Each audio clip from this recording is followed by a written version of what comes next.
Haut fonctionnaire et homme politique engagé à droite, créateur du club de réflexion Polémia, Jean-Yves Le Gallou se présente comme un réinformateur. Il a rencontré la franc-maçonnerie d'une curieuse manière dans le cadre de son travail au ministère de l'Intérieur.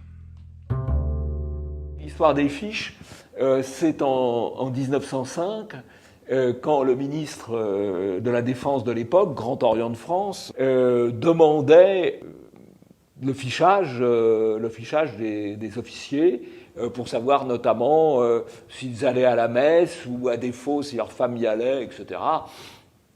Les plus élégants des officiers répondaient qu'ils ne le savaient pas puisqu'ils étaient au premier rang. Mais tous n'ont pas eu cette élégance. Alors ça a eu quand même, l'affaire des fiches a eu une conséquence tout à fait gravissime. Tout à fait gravissime, c'est que dans la période qui a précédé la guerre de 1914, on a sélectionné beaucoup de généraux, de colonels et de généraux sur des critères politiques.